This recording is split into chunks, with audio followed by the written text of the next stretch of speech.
2014 का लोकसभा चुनाव नरेंद्र मोदी गांधीनगर से दिल्ली आने की जद्दोजहद कर रहे थे, पर उनका रिश्ता गुजरात से था और दिल्ली का रास्ता तो भाई साहब आप जानते हैं उत्तर प्रदेश से होकर गुजरता है। तो मोदी ने अपने सबसे बड़े सिपहसालार को उत्तर प्रदेश की जिम्मेदारी सौंपी। ये कोई और नहीं बल्कि अमित शाह थे, पर अमित शाह भी अकेले यहाँ क्या कर सकते थे। उन्हें भी ऐसे ही किसी एक की तलाश थी जो भाषण देने, दिखने, छपने के लिए ना लालायित हो बल्कि जमीन पर अपना असर छोड़ने वाला हो। तय हुआ वो नाम जिसने न सिर्फ तब यूपी बीजेपी को जिता दिया बल्कि उसके बाद बीजेपी की हुई सबसे बड़ी जीत पश्चिम बंगाल में, उसमें भी वो साक्षी रहा। दोनों ही चुनाव में ये जादूगरी करने वाले शख्स का नाम है सुनील बंसल। आज इन्हीं की कहानी आपको सुनाएंगे। नमस्ते, मेरा नाम सौरभ त्रिपाठी है, आप देख रहे हैं न्यूज पिंच। पश्चिम बंगाल एक ऐसा राज्य जो बीजेपी के लिए असंभव सा था। ममता बनर्जी की पकड़ अटूट थी, पर वहां भी सत्ता परिवर्तन हो गया है। ऊपर ऊपर आपको मंच पर कई चेहरे दिखेंगे, उनके नाम के भाषण, नारे, भीड़ दिखाई देगी, लेकिन जो पर्दे के पीछे इसे हकीकत में तब्दील करने में कामयाब हुआ, जो कैमरे से दूर रहा, हर बूथ तक पहुंचा, ये सुनील बंसल ही थे। ये कहानी उन्हीं की है जो पर्दे के पीछे रहकर खेल बदलना जानते हैं। राजस्थान, कहानी यहीं से शुरू होती है। सुनील बंसल किसी बड़े राजनीतिक परिवार से नहीं आते, कोई विरासत नहीं है, कोई तैयार मंच नहीं था। उनकी यात्रा शुरू होती है राजस्थान विश्वविद्यालय की छात्र राजनीति से। साल 1989 वे छात्र संघ के महासचिव बनते हैं। ये वो समय था जब छात्र राजनीति केवल चुनाव नहीं होती थी, ये संगठन की ट्रेनिंग होती थी। यहीं से उनका जुड़ाव अखिल भारतीय विद्यार्थी परिषद से होता है।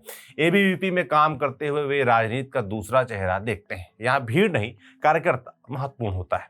यहाँ भाषण नहीं, संरचना मायने रखती है। ये रास्ता उन्हें आगे राष्ट्रीय स्वयंसेवक संघ यानी आरएसएस की तरफ ले जाता है और 1990 के आसपास वे संघ के प्रचारक बन जाते हैं। यहीं से उनका असली काम शुरू होता है। यही वो जगह है जहां बंसल सीखते हैं कि राजनीति केवल चेहरों का खेल नहीं, नेटवर्क है, अनुशासन है।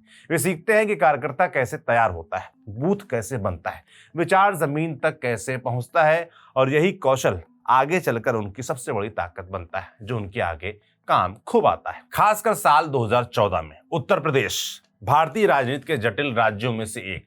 80 लोकसभा सीटें, जातियों का घना जाल, स्थानीय गुटबाजी, असंख्य समीकरण। उस समय अमित शाह यूपी के प्रभारी थे। रणनीति तैयार थी, लेकिन उसे जमीन पर उतारने के लिए एक कड़ी चाहिए थी। यहीं बंसल की एंट्री होती है। उन्हें संगठन की मशीनरी का काम दिया गया। तब वहां पहले से कई बड़े नेता मौजूद थे। शुरुआत आसान नहीं थी, बहुत लोग उन्हें गंभीरता से नहीं ले रहे थे, मगर अमित शाह ने जब ये कहा कि जो सुनील बंसल कह रहे हैं उसे ऐसे समझिए जैसे मैं कह रहा हूं, यही वो क्षण था जब बंसल को असली अधिकार मिला।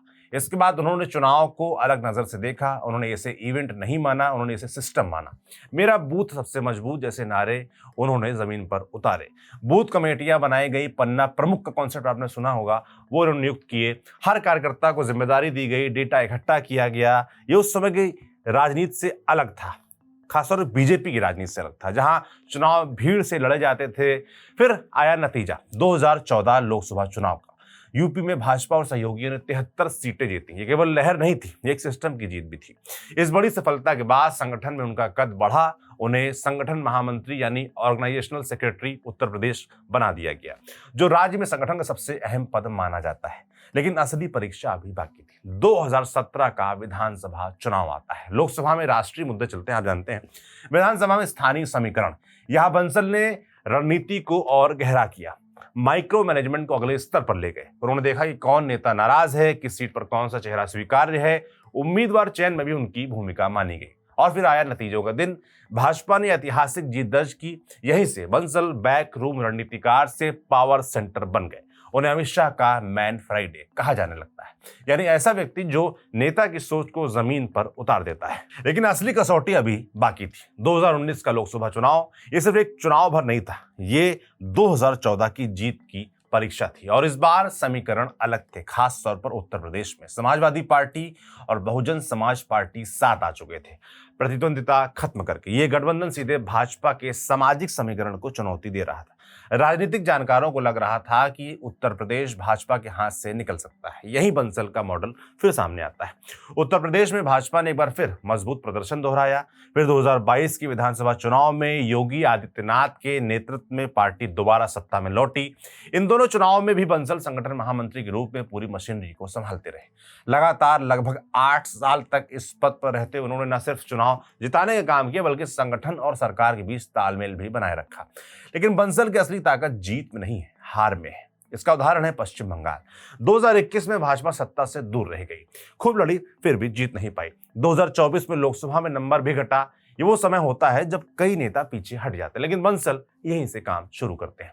उन्होंने देखा कहां गुटबाजी है, कहां संगठन टूटा है, फिर उन्होंने काम शुरू किया, आंतरिक झगड़े कम किए, नाराज नेताओं को जोड़ा, केंद्रीय और राज्य इकाइयों के बीच की दूरी घटाई और सबसे जरूरी बूथ स्तर पर ढांचा फिर से पश्चिम बंगाल में खड़ा किया। इसी बीच उनको राष्ट्रीय महामंत्री बनाया जाता है और जिम्मेदारी दी जाती है 3 राज्यों की, खासतौर पर ओडिशा, पश्चिम बंगाल, तेलंगाना। तीनों अलग अलग, तीनों चुनौतीपूर्ण। लेकिन बंसल का तरीका वही, पहले वाला, पहले ढांचा फिर संदेश। ओडिशा में यह प्रयोग सबसे स्पष्ट दिखता है। नवीन पटनायक के नेतृत्व में लंबे समय से स्थिर सरकार थी और लोगों के बीच उनका भरोसा काफी गहरा था। ऐसे माहौल में भाजपा के लिए सत्ता तक पहुंचना लगभग असंभव माना जा रहा था। लेकिन संगठन महामंत्री और चुनाव प्रभारी के तौर पर बंसल का अपना एक्सपीरियंस था। उन्होंने वहां भी वही मॉडल लागू किया। नीचे से संगठन खड़ा करना, कार्यकर्ताओं को सक्रिय करना और स्थानीय स्तर पर नेटवर्क तैयार करना। और रिजल्ट जो आया सबके सामने था। 2024 में भाजपा ने 21 में से 20 लोकसभा सीटें जीती और पहली बार राज्य में पूर्ण बहुमत की सरकार बनी। ओडिशा में जो परिणाम सामने आया उसने इस धारणा को तोड़ा कि वहां भाजपा मजबूत नहीं हो सकती। तेलंगाना में भी भाजपा ने अपना आधार बढ़ाया। वहां पार्टी सत्ता में तो नहीं आई, लेकिन उसने खुद को एक आक्रामक विकल्प के रूप में स्थापित किया। और फिर आता है पश्चिम बंगाल, जहां ये पूरी कहानी जाकर पूरी होती है। यहाँ बंसल ने वही दांव खेला जो वो हमेशा खेलते आए थे। उन्होंने लहर का इंतजार नहीं किया। उन्होंने बूथ गिने, कहाँ कार्यकर्ता सक्रिय हैं, कहाँ निष्क्रिय हैं, कहाँ संतोष है। और उन्होंने हर सीट को माइक्रो लेवल पर देखा। किस उम्मीदवार की स्थानीय स्वीकार्यता क्या है, किस नेता की नाराजगी कितने वोट खिसका सकती है, सब समझा, लागू किया। इतना ही नहीं, संदेश कैसे पहुंचे, तो व्हाट्सएप समूह बनाए गए, छोटे छोटे वीडियो और स्थानीय मुद्दों से जुड़े संदेश घर घर तक पहुंचाए गए। पूरे अभियान के दौरान एक और खास बात रही, गोपनीयता। बाहरी तौर पर बहुत कम दिखता है कि अंदर क्या चल रहा है। कोई बड़ा प्रचार नहीं, कोई अनावश्यक प्रदर्शन नहीं, संगठन को चुपचाप मजबूत किया गया। यही मॉडल पहले उत्तर प्रदेश में दिखा, फिर ओडिशा में और बाद में पश्चिम बंगाल में भी।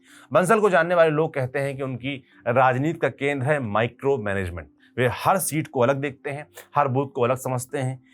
वे ये नहीं मानते कि एक रणनीति पूरे राज्य पर लागू हो सकती है। कहाँ नाराजगी है, कहाँ जातीय असंतोष है, कौन नेता कितने वोट प्रभावित कर सकता है, ये सब उनकी रणनीति का हिस्सा होता है। उनकी एक और बड़ी ताकत है, लोग बताते हैं कि वे आरएसएस और भाजपा दोनों की भाषा समझते हैं।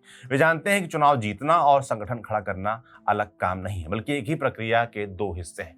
यही संतुलन उन्हें अलग बनाता है। उनकी कार्यशैली में एक और चीज दिखती है, वे सामने नहीं आते, वे श्रेय नहीं लेते, वे परिणाम देते हैं।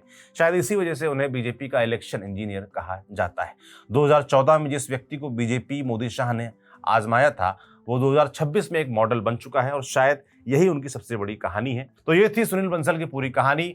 आप इस वीडियो के बारे में, इस पूरी रणनीति के बारे में, सुनील बंसल के बारे में क्या सोचते हैं, कमेंट बॉक्स में लिखकर जरूर बताइएगा। इसे लिखा था हमारी साथी खुशबू कुमार ने। आप देखते रहिए न्यूज़ पिंच। शुक्रिया।